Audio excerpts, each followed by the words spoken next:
Don't know what happened to the brother. He ran out on us, man. He got stage fright. No. Anyway, everybody, welcome to the Nomad Live Show. I don't know if Nomad got snatched up by aliens or what, but hey, me and Shawn Sierra from SportsZone Chicago are here. So it's good to have everybody with us. And hopefully my brother will be back here shortly.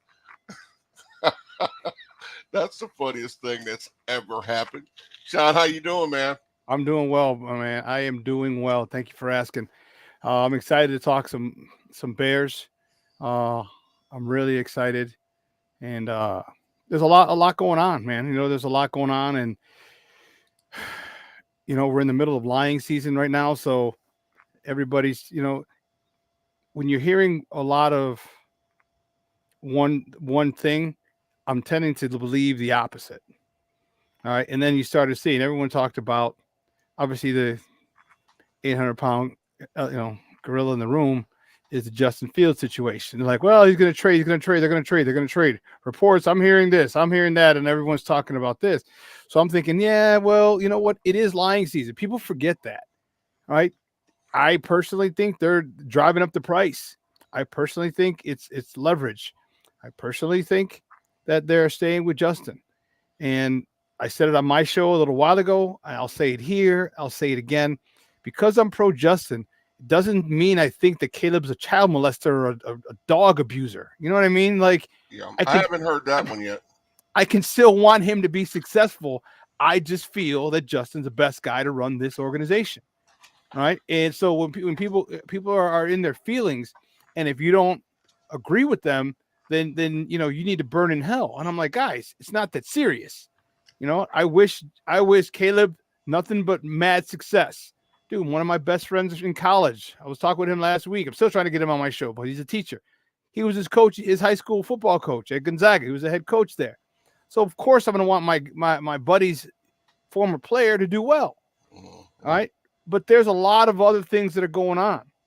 All right. There's a lot of things going on. There's a lot of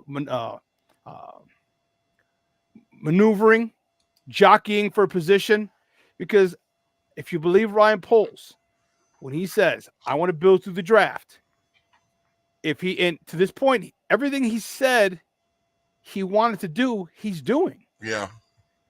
So why would he not do this? And if he's true to this, build through the draft, what better way to build through the draft than getting another 2, maybe 3 first-round picks, maybe a second, and a player like he did last year? You know, there's a lot going on. All right. Well, and maybe Caleb doesn't want to come here. Well, like you said, man, I mean, you know, it's lion season, and there's just so much stuff going around, you know, but the bottom line is, if you think in terms of just logic, if nobody knows but Ryan Poles. If he knows, he may not even know yet what he's going to do. But these other guys, everything else is just conjecture and speculation. It strikes me as funny when I see these guys talk about, well, you know, the consensus around the league. Well, you know what? There may be 31 other GMs that think that way, but the 32nd GM is Ryan Poles. As long as he, you know, it's his decision to make. So, you know, like you said, he's been true to his approach, and I just trust the dude. Hey, we got a special guest here today with us, ladies and gentlemen. Mr. Nomad has joined us. I'm so glad that you could join us, Nomad. How you feeling today, brother? Oh man, right as the intro was going on, man, I'm like, what the? Everything just froze up on me, man. And I'm looking at the router. I'm like, the router's not doing nothing. It just got bumped out. Yeah, but I'm sorry about all that, fellas, man. I apologize to you guys. Hey, welcome man. To the show. Hey, ratings went up while you were gone. Surprisingly. Hey, man, I can leave, man. Y'all can handle it. I see Shawn then hijack somebody's spaceship or something, man. And I like it, man. Hey, listen, this is the migrant crisis money that I got here, okay? I upgraded. Man, you got in on Brett Favre. Just call me Brett Favre. Don't worry about it. We're all good. Hey, how do I get in on that, man? We'll talk off air. We'll talk All off air. right, all right. Hey, but I apologize again, guys, man. Welcome to the show, man. This is Nomad Live, all Bears all the time, man. Welcome one more time. Hey, but Shawn, I'm constantly on Twitter. Before we get into what we came here to talk about, I'm constantly on Twitter, just trying to do PR, you know what I mean, and just speaking my mind, man. And I'm learning, and I think I said this yesterday. Like, all you have to do is not say what people are so into whatever their alternate reality needs to be, and believing that anything outside of that really bothers them. And all I'm doing is saying Really bothers them. Yeah, all I'm doing is saying general stuff. Like I might say, like, what did I say yesterday? Or if there was any intention on bringing Caleb Williams in here, they'd hire Kliff Kingsbury. Oh my God. People lost their shirts, man. And it's just, I just don't understand how people became this fragile about a narrative not going their way. Because you want to believe something and ignoring the nose in front of your face. Is that smart, or what are you doing to yourself? You know, it's a crazy time out there. You know, and here's the thing. It's not that serious. You know, people are calling each other clowns, and you're an idiot, you're stupid, and blah blah blah blah. I'm like, really? It's gotten the toxicity level has been crazy, and you know what? It's a lot of the younger people who it's the everybody gets a trophy group. You know what I mean? If you don't agree with them, you're wrong. You're wrong, and you're stupid. Like, come on, man. We can all have opinions. We can all have, and we don't have to agree, and that's cool. But some people, and the funny thing is as I'll say things on Twitter, I'm like, hey, that's cool. That's your opinion. They're like, nope, it's not happening. We're getting Caleb. I'm like, okay, that's your opinion. That's your opinion. You're entitled to it. I respect it. I just don't agree with it. Why don't you agree with it? Like, I don't have to agree with it, dog. I don't have to. All right. I look at things differently. All right. Oh, and by the way, you guys like my shirt? Yeah, baby. It's like their mind breaks if they can't think what they want to think. If that reality, you have to believe like I do. You have to. You got to. So here's my latest one, Shawn. I'm gonna quote you guys. This is for you guys. This is me. I said, this is me, and quote.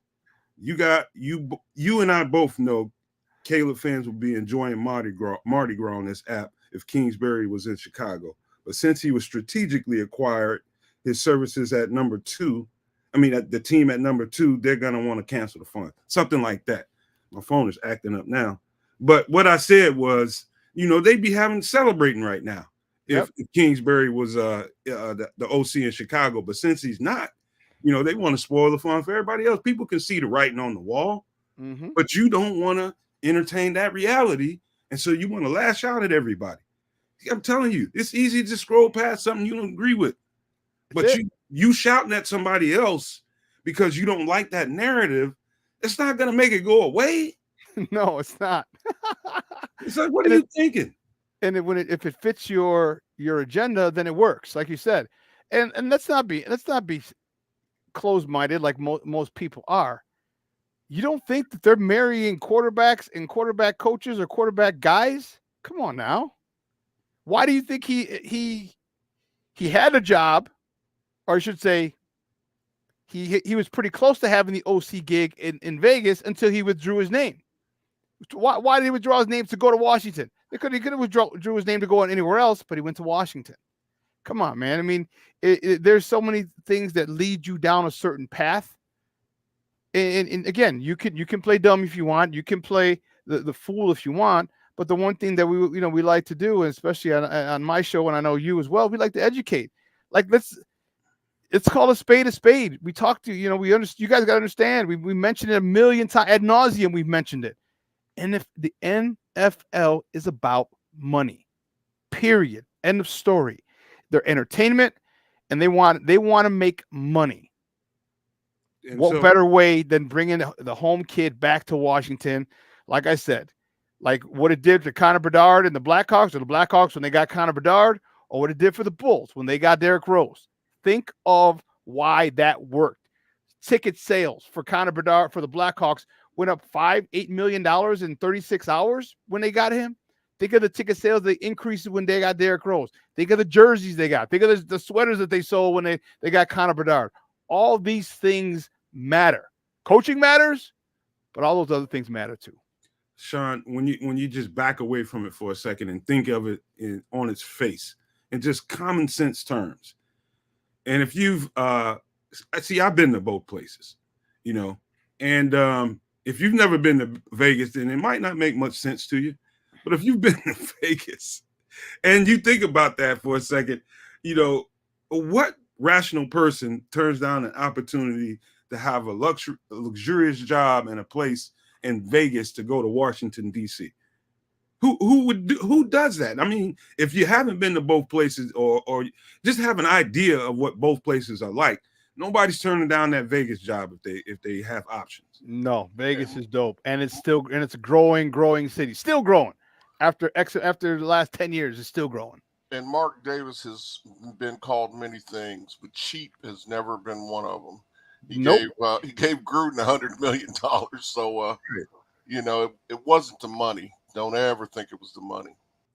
Man, if there was, I mean, and another thing is too, man, and coaches, I don't give a damn who you are.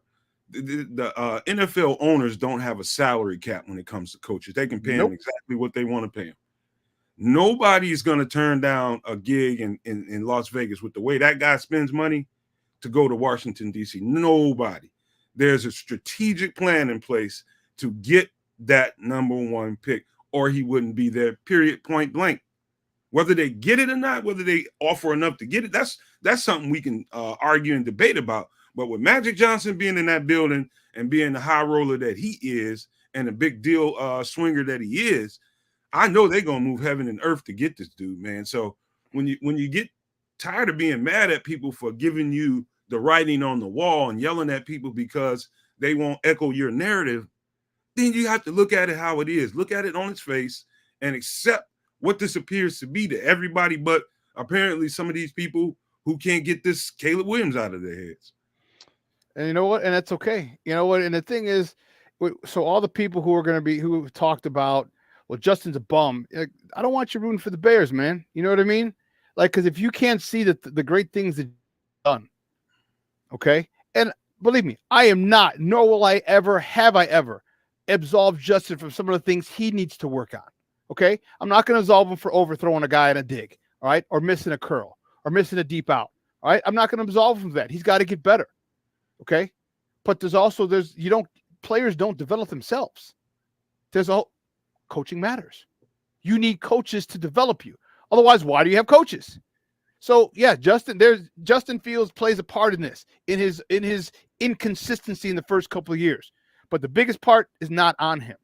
So when you see what Justin's done, and I ask everyone I've asked them on my show, I've asked them on Twitter, I'm like, name me one thing Justin can't do that any other quarterback can physically. You give me one thing that physically he can't do. All right, you've seen him throw the ball, rolling left, throwing right. You've seen him dropping dimes 30, 50 yards downfield. You've seen him with a fastball in between three defenders. You've seen him with humpback line drives over a jumping linebacker's head. You've seen all these things. You've seen him fake a screen and deliver it sidearm because a dude jumped to try and block it that went for a touchdown with Khalil Herbert. He can do everything.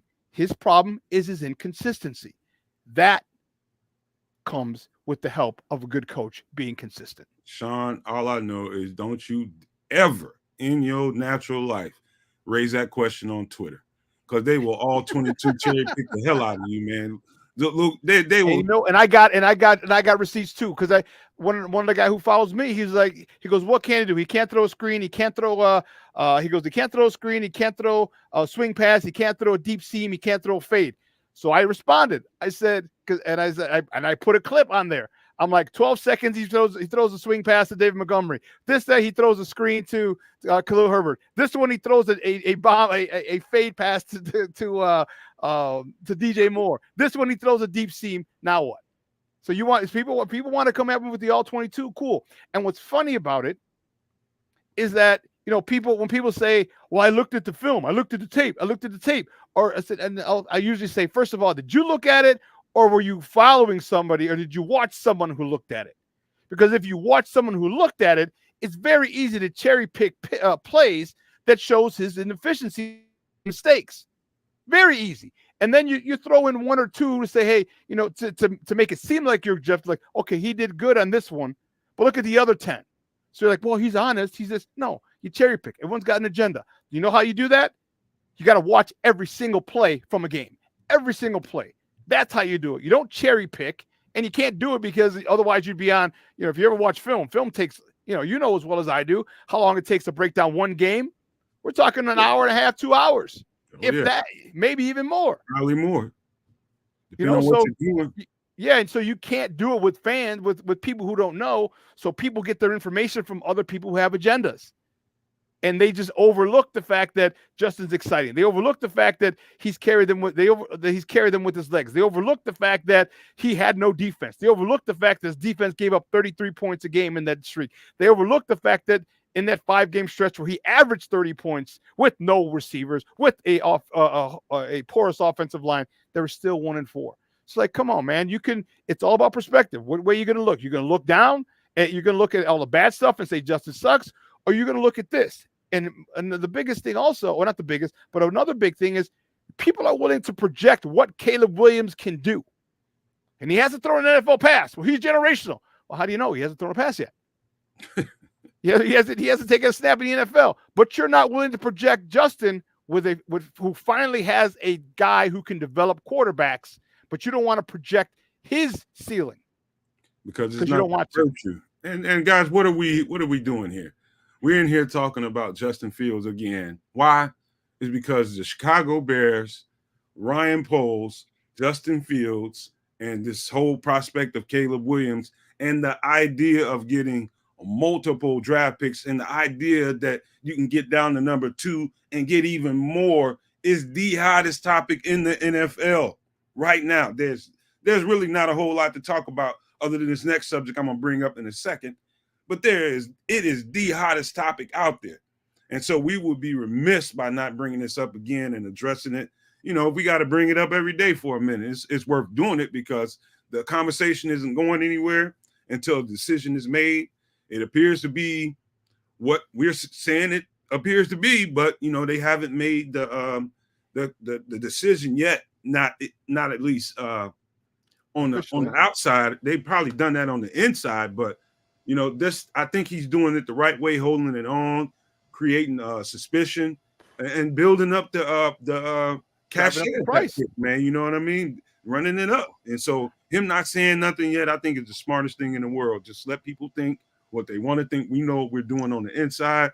And what's going on, Chris? You got something? Well, I put up King Booker World's comment because he's alluding to the fact that they say that the O-line was ranked 16th. And where are they getting these ranking from? Well, that's probably from PFF and the metrics they use, which, to be quite honest, they don't really mean a lot. I mean, it's not easy to quantify an offensive line's play. You kind of got to watch it and see and analyze it like you guys would do. So I do know this: when Tevin was playing, the O-line was better.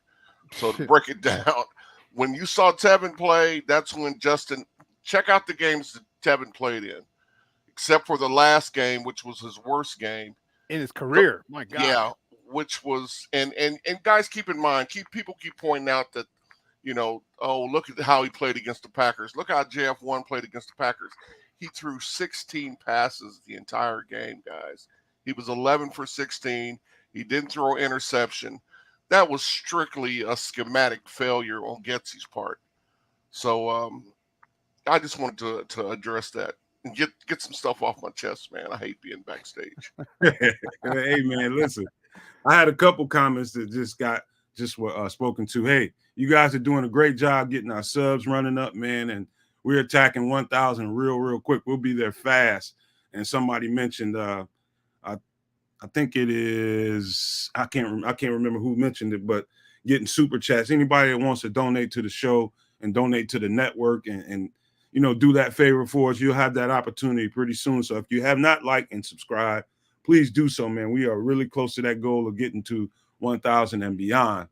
But beyond that, hey, Shawn, let me ask you a question, man. I don't know if I've mentioned this to you, but how do you know football games it's a matchup. It's like a boxing match, and so you would see a team's record, and that's one way to compare them. I think that's a faulty way to do it when it comes to a football matchup on that grass.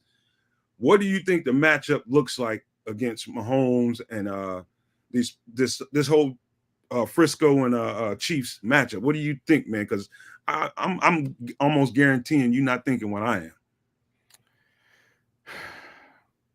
I think this is a chance for both quarterbacks to really separate themselves and make a statement. All right. Start with the baby goat, they call him. Patrick Mahomes wins his 3rd Super Bowl in 5 years. He's put in, if he's not, and if some people are reluctant to put him on that path with Tom Brady, you can't be reluctant anymore, because in his 5th season, he's got three Super Bowls. Yeah. And he's going to have, there's a lot of factors that are in play. He's got to stay healthy. He's got to have, Mahomes, Kelsey's going to retire soon. He's 32. You didn't get that Mahomes auto joke, the insurance. Anyway, commercial. Anyway. So he's going to be, so who his receiver is going to be. Okay. So now he gets to step, he's already he's already the best quarterback in the NFL right now. So he can get him on the path like, okay, wow. Now you can start considering him going down the path of reaching Tom Brady. Brock Purdy, on the other hand, can really, if he has a good game, okay, he can really step out and say, I am a top-notch quarterback. I know I have weapons, but my job, and you call him a game manager, you can call him whatever, okay? His job is to get, it's like any quarterback's job, you get the ball to your playmakers. He does, and if he's able to pull off a victory, man, he just made himself a lot of money, because when his contract is up and he got to renegotiate and he's got a Super Bowl ring in his pocket, he's like, yeah, add one more zero to that, or maybe 2. So they both quarterbacks have. I'm looking forward to it, because I think the more that Brock Purdy relies on his superstars, okay, Debo, McCaffrey, Ayuk, Kittle, the more he relies on those guys, the better it's going to make him look. And I think Patrick Mahomes has to rely on himself, and him and Kelsey, him and the kid from Vontez Scantling or Van. Yeah, him. All right. He can rely on Pacheco. I think as long as Patrick Mahomes, all right, really takes it on his shoulders, I think he can do it. But again, we'll see. Both defenses are pretty good. So we're going to find out. So the first time whenever I look at a matchup, I'm a defensive minded guy, and I just totally believe that defenses will sustain you. They will motor that engine, and they will put you in position to win a championship. Defense does that. I know that's an old cliche term. Defense wins championships, but damn it, if that ain't the truth, I've never heard it before. And so I look at it from that standpoint first. First thing I point out to you is, number one, I think Detroit kind of exposed them a couple weeks ago. I think they got exposed. Detroit ran right at them. Yep. Right at the aggressiveness. Yep. You know what I mean? Because they're very aggressive up front defense. They really want to get downhill and try to attack the quarterback. But if you get under center and don't give them that opportunity and line up in big formations, which Kansas City, I believe, is kind of ahead of the curve a little bit, because since the playoffs started, they started getting into 12, 13 personnel, which is unusual for an Andy Reid coach team. And so strategically, I think they've figured out something. And they've got number one, I forget that running back's name, little jitterbug. Pacheco. Jerick McKinnon. No. Oh, McKinnon. Yeah. Okay. Yeah, Jerick McKinnon's coming back from he was on the IR for a while, and they get him back, and I think they're gonna run right at them. And I think that, I'm telling you, if you go back and look at that Detroit game, man, they exposed them cats big time, man. I mean, that defense was they were leaking, man. And I think that's a bad trend going into a Super Bowl game. I think Kansas City's gonna beat them. You know, I just wouldn't just overall, when you look at the big picture, I never bet against a champion like Patrick Mahomes, man. Never. Tough. It's tough. It's really tough. You know, it's really difficult to do that because of what he's done. All right, because everyone complained about what can you say about him? Well, he never won a game on the road. All his games were always at home, and every AFC Championship game was at home. Well, guess what? He went on the road. He went on the road in some hostile environments and won. So okay, so now you can't. That narrative's gone. Like what do you have? And it's it's a very difficult thing. This is why he's called the baby goat, because this guy is the best quarterback in the NFL right now, and it's tough to bet against him.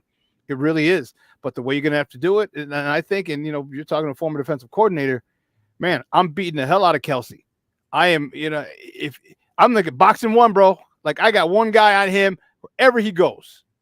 All right. And I'll make Martez, Scanlez, Valdez beat me. I'll make Pacheco beat me, but it ain't going to be, damn it, Travis, Taylor Swift, Kelce. It ain't going to be that joker. He's not going to beat me. And what's going to happen? You get pressure up front, up in his face, and you eliminate, you take Kelce out of the game. That's I think is a great formula. I don't think it doesn't necessarily mean a winning formula, because if you don't hold Pacheco in check, we've seen that kid out of, was he Rutgers, runs hard, and he can take over a game too. So there's a lot. My best thing is pressure the hell out of him, Mahomes up the middle, and take Kelce out of the game. Hey, Shawn, I'll point. I know most people on the show don't get into it like I get into it, man. But when I see a good strategy against a great team, I start studying it and really like okay. So what happened was earlier in the season, the Browns faced the 49ers. And what was unique about what the Browns did, and it's on film, and teams get to look at this kind of stuff and figure out ways to stop this team, slow them down, and make them less effective. What they did is like create, because the 49ers, their biggest plays happen from within 0 to 12 yards in. So they're getting short stuff and they're taking off running on you. And what's going on is they're blocking it up well. So what the Browns did was they had like pretty much, it looked like if you looked at it, it looked like a 10-man box. It looked like a 10-man box, one deep, right? And so they just took everything short away from them and made what's his name, Purdy kind of sit back there and play quarterback. They was giving them nothing. I mean, and they just ran roughshod over these cats the whole game. They just crowded that box, put 10 down in front in that 10 to 12 yard space, and allowed nothing. And so I'm almost guaranteeing you, because in order to do that, you have to have the kind of corners that can match up and keep you in position to win reps. And I think the most underrated defense in the league, I think, is the Kansas City Chiefs right now. Those dudes ball, man. I mean, they ball hard, and they've got the corners to actually do that. I think they can actually make the 49ers look really bad Sunday. I really do, man. I think if they do what I have in mind, they may be thinking, man, they can make that team look really bad, man, and might not even be close. I can see it going that way, but I could also see San Fran's defense stepping up as well. It's you saw that you saw the blueprint for stopping Kansas City as well. All right, they had their struggles throughout the year, and now, don't get me wrong, they're playing much better football now. Okay, but some of the things that they showed might not have been attacked by certain teams. They're good. Trust me. San Francisco has looked, I can almost guarantee you, from not physically actually being in that building, I can almost guarantee you that they've looked at every single freaking game that Kansas City has played this year, and they've studied the ones that they were not successful. I said, okay, why were they not successful? Let's do this. And then what they're going to do is say, okay, if I'm Kansas City and we start doing this and becoming successful, what are they going to do? What adjustments will they make? Because they have to make sure that when Kansas City makes an adjustment, they make an adjustment, and that adjustment has to be ready. Until it's going to be I think it's going to be a great game. I think it's a great team versus a great quarterback who makes things happen, and that's that's just how I see it, with San Francisco being the great team, and Mahomes obviously being the great quarterback who can literally carry the team on his back. Okay, let's hit a pause because I want to introduce you to one of the favorites of the show called the Camel Toe Inspector, who is really Ghost of Booty Tribe. That's who he is. He's changed his name up and then penetrated the show again. And he's in there being negative, calling names and saying all kinds of foul stuff. So if you're going to be in here at Booty Tribe, keep your language to a minimum or we're going to have to kick the Camel Toe Inspector the hell out of here next. So watch your mouth, man. You can be in here and hang out, but you ain't got to be vulgar, man. So, hey, I just wanted to, in case you hadn't gotten a chance to meet that guy, he's a troll, man. He just likes to, he's doing it he's got a platform where he just bashes Justin Fields. Like that's the platform. That's the message. Every time he goes on air was just to bash Justin Fields. So you can pay attention to him or just ignore that clown, whichever one you want. But let's get to what we came here to do, man. I'm still a little pissed off, especially for DJ and TJ. DJMoore and TJ Edwards, man, who I thought had stellar years, who after measuring the numbers, their stats against the competition, other than being on the Chicago Bears and us not being relevant in playoff conversations right now, it's got to be the only reason why neither one of those guys, and Billings didn't have just knock you over numbers and nothing like that, but watching the games, man, he was so. You don't go from pretty much being last in the league against the run. 31st. Yeah. And being almost last in the league against the run to being first in the league against the run without somebody. There's a proof out there that the personnel we have in the building knows how to pick them. And they went out in free agency and grabbed some guys and didn't pay them a whole lot of money and got great production out of them. And so I just want to, this show, man, I just wanted to make sure we showed those guys some love that they didn't get in the national media. They didn't get the accolades I think they deserved. And we're going to show them some love on the show because I think to me, TJ Edwards is one of the top linebackers in the league. I don't give a damn who's talking. I'll argue with anybody about that. I think TJ does it all well. And for him, be just talking about him first, for him to be being drafted to a 3-4 defense and playing in a 3-4 defense the entirety of his career until he gets here and learning the concepts and the schemes and being able to play fast like he has and adjust it so fast, I think he doesn't get the credit that he deserves, because that's not easy.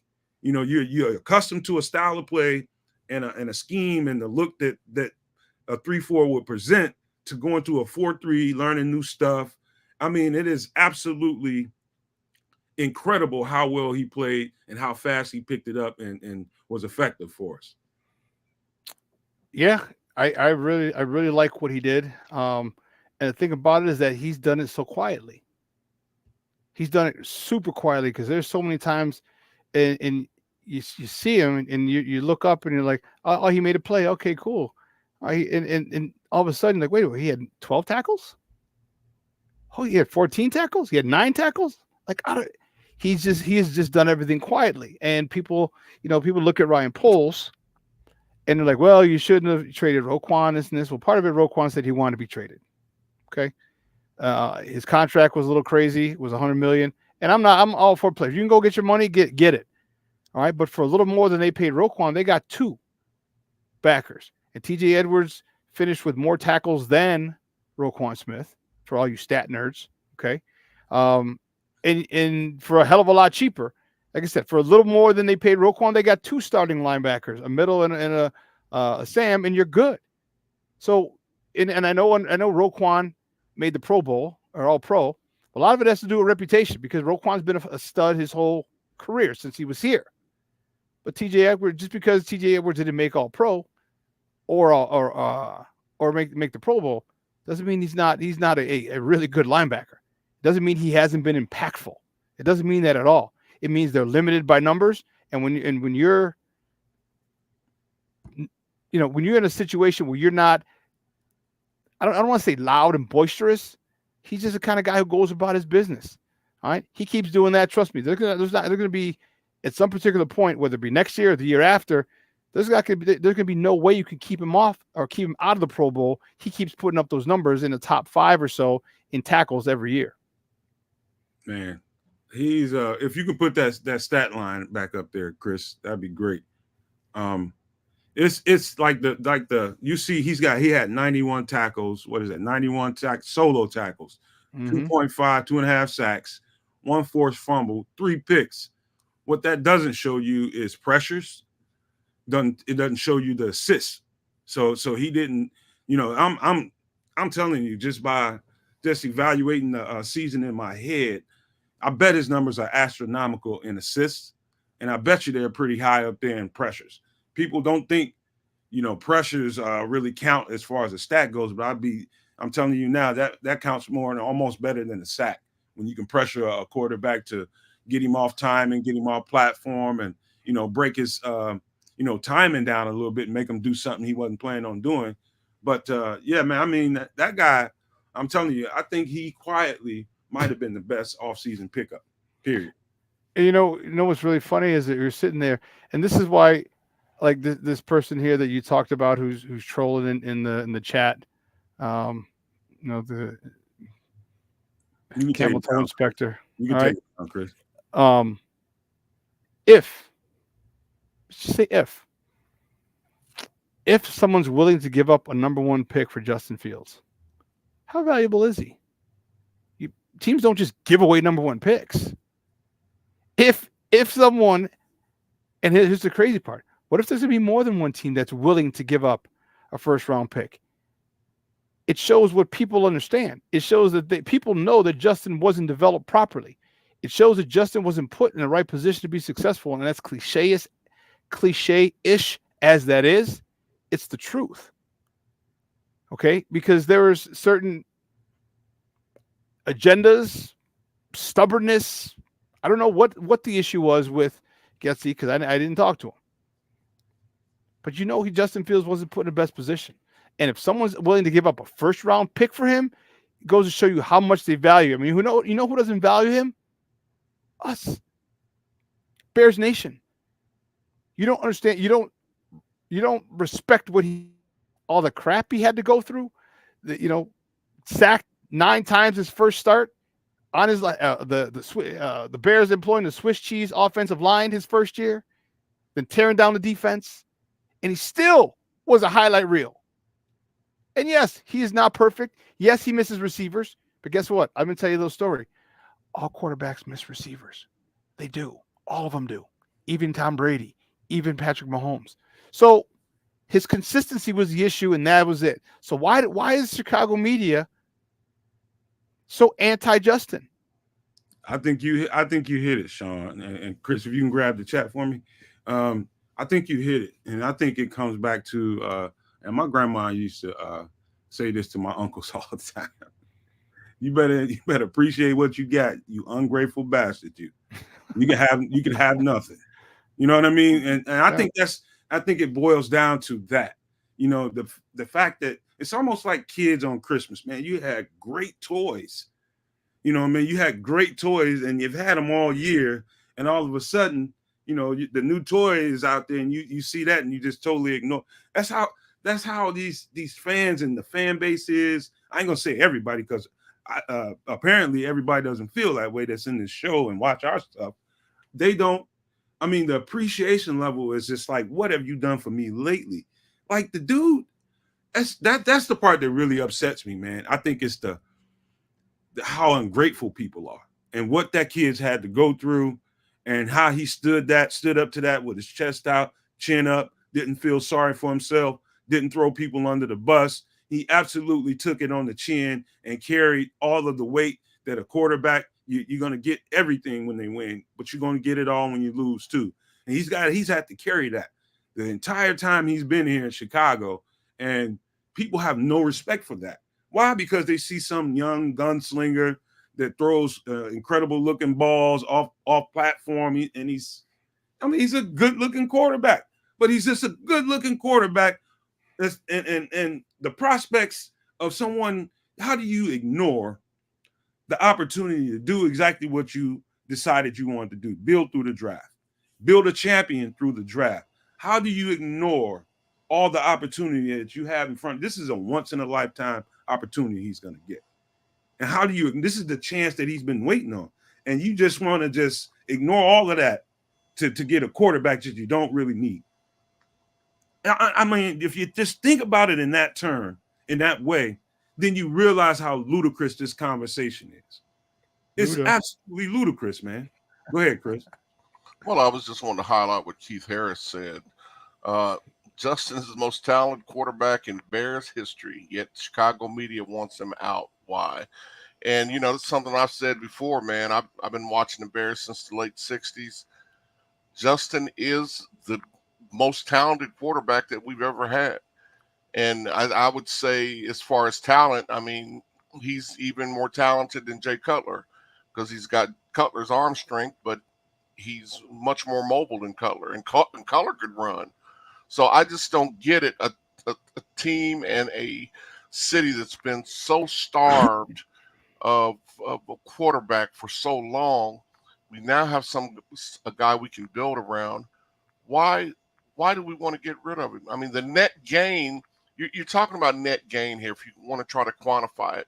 You've got Justin, who's talented. Even if you want to compare him to Caleb, who's the most talented? Well, when you throw in all the draft capital that comes along with Justin, the net gain, there's no question that you're ahead if you keep Justin and trade the pick. There's just no question about it. So I just that's a good question and a good comment by Keith. So I just know this. We talked about it the other day. Go ahead, Shawn. We talked about it the other day. You could literally get 9 to 11 players from that first draft, the number one pick from last year's number one overall pick. 9 to 11 players or draft picks or players total. That's the whole side of a ball. And what we talked about yesterday was the fact that these are going to be first and second round players. And when you build a team, this is how you build a team, through first and second round. Yeah, you're going to get find some good ones in the third round. You find a diamond in the rough in the fourth or the fifth round. But you want the first and second round is where you build your team. And when you have, if this trade goes through, or when it goes through, in my opinion, it's going to. When it goes through, and you have 2 first-round picks this year in 24, 2 first-round picks in 2025, 2 first-round picks in 2026, not to mention the amount of second-round picks you get, or the player that we get. We don't even know who was going to be in that trade for that number one pick. How can you not? And here's the thing that people don't understand. There'll be another generational quarterback next year or in 26. And if for some reason Justin Fields doesn't work out, okay, you can package those first 2 round picks, those 2 first round picks to the team holding number one pick and say, here's what we got. You can have them and go get your next generational quarterback. But I don't think that Justin Fields is going to fail because he finally has a person who can maximize his potential. That's all we've asked. And that's all you ask a coach is to maximize the player's potential. And a guy who's done it with guys who are far less talented than Justin Fields. And if he's able to continue to develop quarterbacks the way he has in the past, imagine what Justin Fields can do. Again, you want to forecast what Caleb can do when he hasn't done anything in the NFL yet. But you're going to overlook the passes and the plays that Justin Fields has made with his feet and his arm against other pros, not against college people, not against WAC schools, not against Big Sky schools, not against bottom-feeding Pac-12 schools or Pac-4, however many are left. But in the NFL, you're going to overlook those plays and say and move on from them.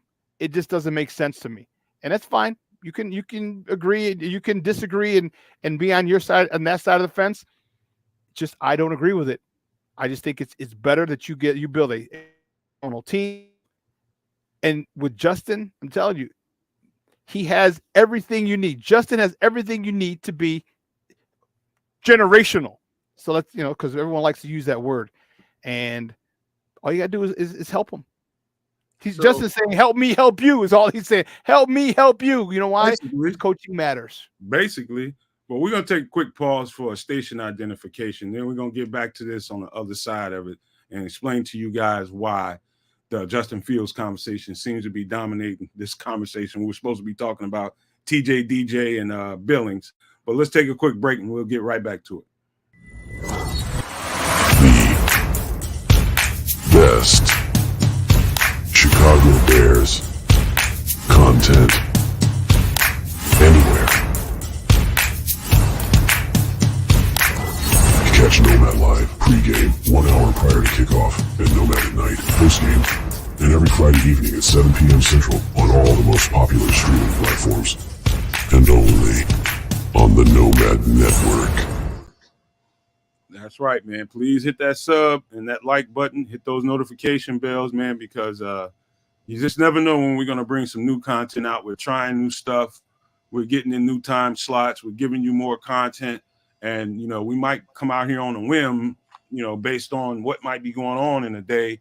And you just need that notification bell hit, man. You need to have that thing remind you when we go live, man. But more importantly, please hit that like button. Please hit that subscribe button, because if you want to really help this network along and donate and give us a boost and do us that favor, pretty soon you'll have that opportunity to do it, man. And I can thank you ahead of time right now, man, because I love you guys so much. Always being here and always being positive, optimistic, giving us the energy we need to do this content, man. And so why I stay fired up about it, while Shawn, Chris, and everybody else on the network, Ked, Samuel, Nick, everybody stays fired up about this stuff because of you guys. And so why are we here talking about Justin Fields? It's because I told you guys before, if the negativity and the ungratefulness is going to be at a certain level, I'm going to be stronger than that. We're going to be stronger than that. Our voice is going to be stronger than that. So that Justin Fields, his family, the people that love him, his teammates, everybody gets the opportunity to see this stuff on YouTube and on these different platforms. And that's not the only thing they get to look at. It's the negativity and the people being ungrateful about how hard Justin has worked his behind off here. There's at least some a content creator out here and a network out here that will fight like a dog to try to counterbalance that narrative. And so that's what we're here to do, man. I refuse to sit here silently and allow that to carry on day after day after day and not have a counter argument to that. And so us appreciating Justin Fields for what he's brought to the table, guess you can trust and believe until the decision is made. Until the decision is made, we're going to come out here and we're going to rep for him. And that's just how I feel inside my heart, because somebody should.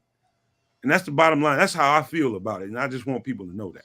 Shout out to Kids, man, in the chat too. Summer guy in there. Kids is in the chat, man. We got to holler out and shout out to our boy out there.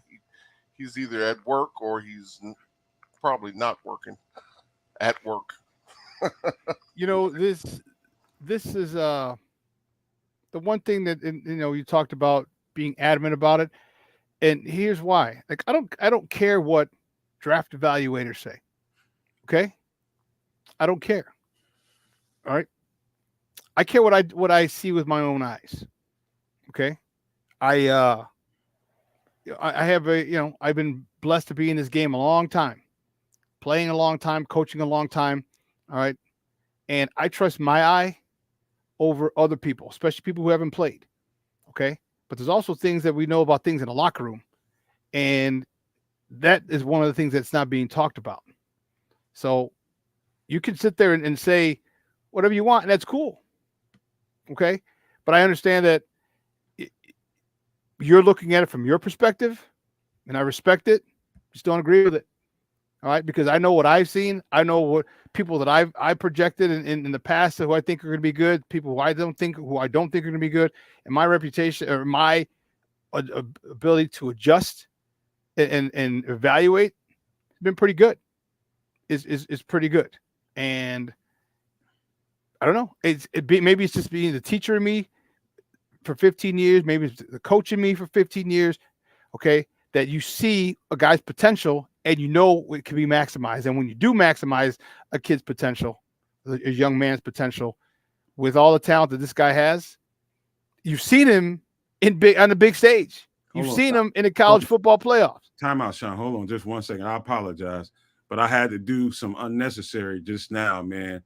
I had to make Wraith of Judah tribe and the camel toe inspector. I had to make him go stand in the corner like Snoopy. Stand your dumb ass in there for the next 10 minutes, and I'll tell you when to get out of there, all right? With your goofy ass. All right, but go ahead, Shawn. So believe me, there are people who are talking about Mac Jones being the best quarterback coming out of the draft, and I'm like, yeah, I don't agree with you because he's not. All I'm saying is what's wrong with us developing a quarterback? You said it before, Nomad. We finally got a guy who can do it.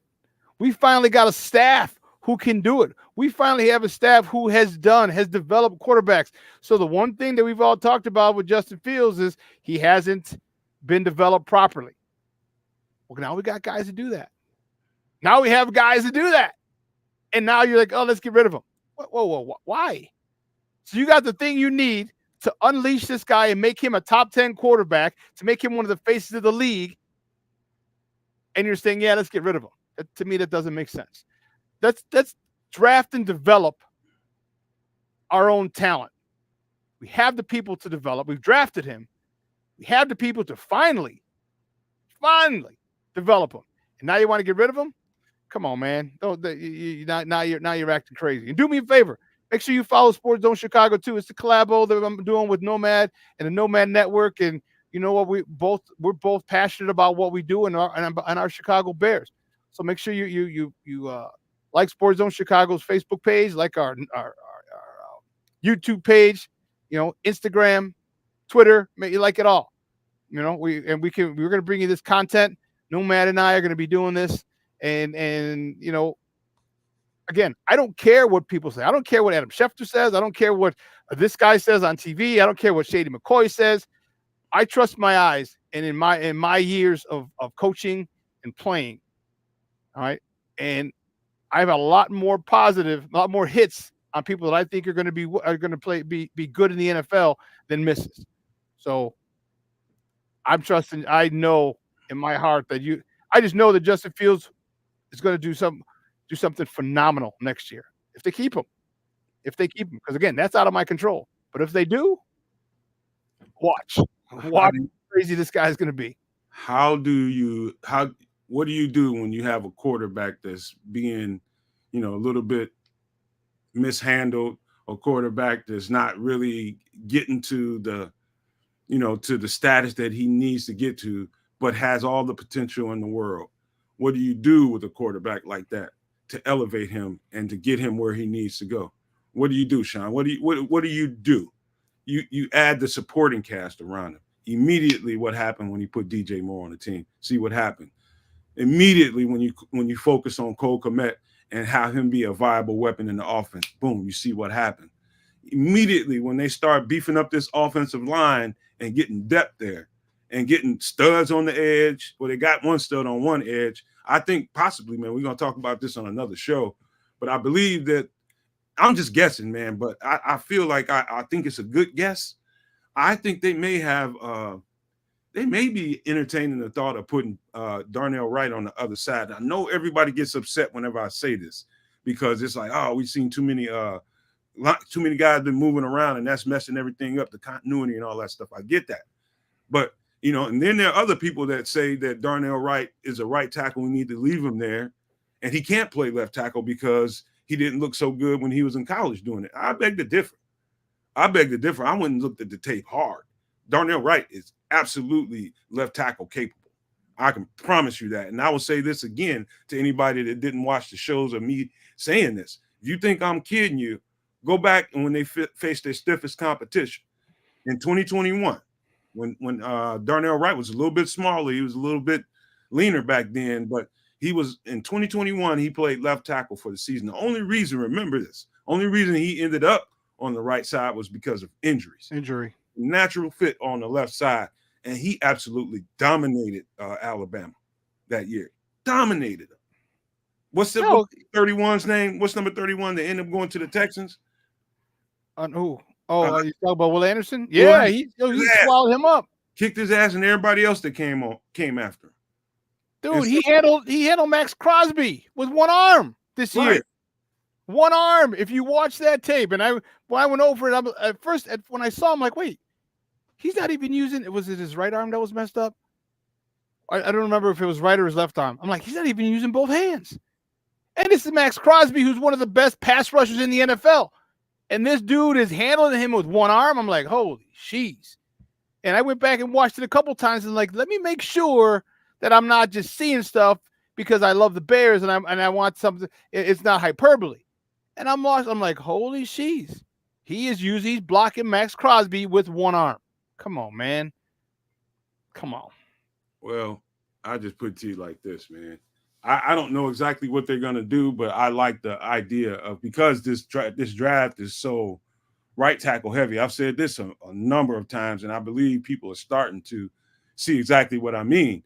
The right tackle talent is so much thicker in this draft than the left tackle talent, that if they don't get the pure left tackle that they think they may be looking for early in the draft, there is opportunity a little bit later on, a little bit further down that board, to get a solid right tackle and flip Darnell Wright. I know it's not a popular conversation. I know that guys don't get on me, don't kill me in the comment section, man. But I think if you studied the game that I'm talking about, if you just want to look at one game in particular, go to 2021 Alabama versus Tennessee, and you're going to see exactly what I'm talking about.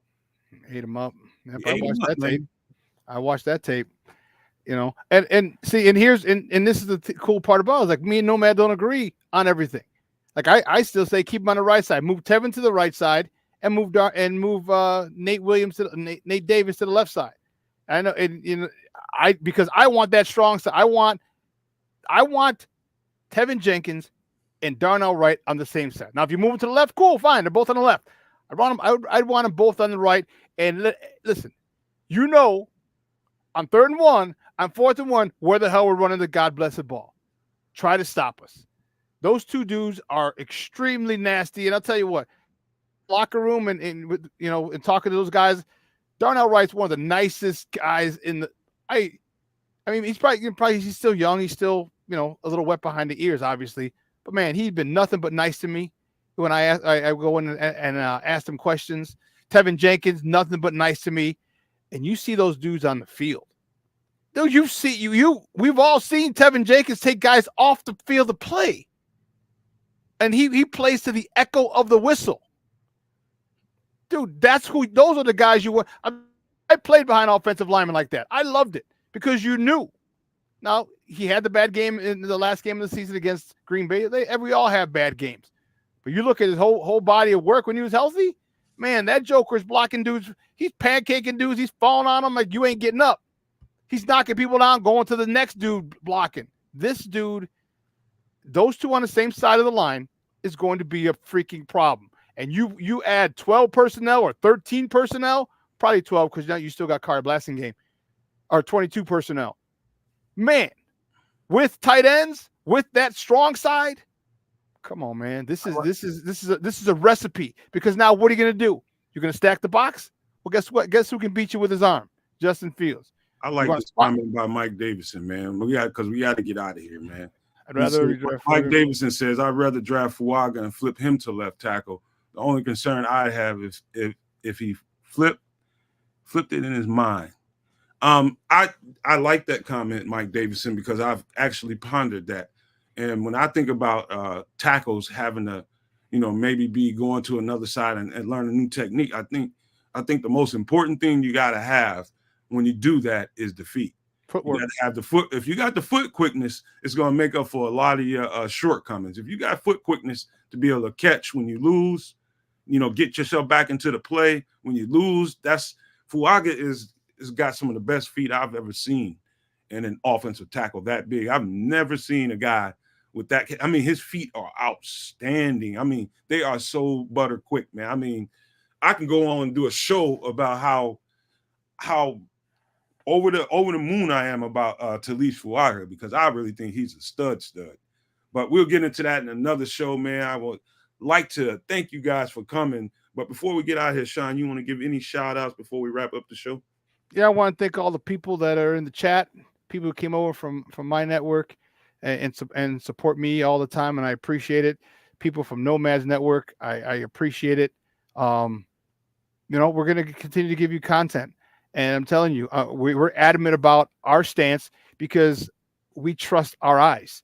All right, we trust our eyes with the experience that Nomad has had in his football career, with the experience that I've had in my football career, to tell me who is generational, who's this, who's that. I can tell. All right, and I'm unapologetic about it. So again, thank you guys for supporting us. Thanks for coming on in the middle of the day. Whether you're lunch, whether you're at home, or do whatever, we appreciate the love and the support. And that's the cool part, is that, we do this because a lot of you guys are tired of national media. A lot of you guys are tired of the local media, who everyone's just jumping on stuff. A lot of you are tired of people who just regurgitate in what they're hearing from other people who don't really know football or have an agenda. And you want to hear something real. We'll keep it real for you. And we're not coming from, this is what I think because I saw or someone said. No, we're not telling you, well, this is what this guy said. This is why. No, we're telling you what we believe because of our experiences. And that's why it's real, not because such and such said it, or such and such said it, or he wrote this, or he wrote that. It's because we trust our eyes, but with the vast experience that and we don't need anybody else. We don't need anybody else to tell me who's generational, who can do this, who can do that. So boo-hoo to you, Wrath of Judah tribe. Thanks for coming. I'm glad you're still juvenile, and that's okay. That's cool. Yeah, man. Let me tell you something, man. If you're one of those people that are negative in spirit, negative in mind and soul, and you just intend on, because you just want this one thing to happen, and you can't shake that out of your mind, if you want to just disrespect and discredit Justin Fields for everything he's gone through and put up with and brought you, to the Chicago Bears, I am your worst damn nightmare. I'm your worst damn nightmare, because I ain't gonna Nomad. What's that? I think you smacked the wrong person. Oh, did I? Yeah, AC Adam. My bad. AC, My bad. we're sorry. We got a guy that's got a greasy trigger finger over here. My bad. I'm just trying to. If you're gonna come into the chat, Booty Tribe, man. If you're gonna come into the chat, say a couple of things, man. Don't be spamming up the chat and don't be vulgar, man. I do not mind you coming here and having a difference of opinion. And even if you want to talk a little smack, that's fine. I ain't got no problem with it. I could easily just kick you out of here, but it's cool. But don't be vulgar and don't just keep spamming the chat all up and messing it up for everybody. So I'm about to kick you out of here, man. So, yeah, with that being said, man, I just want to thank you guys one more time and appreciate you guys for all the support. Hit that like and subscribe on the way out the door if you have not. And I appreciate you guys ahead of time. So before we get out of here, I got to leave you with these famous words. Love, peace, and hair grease, y'all.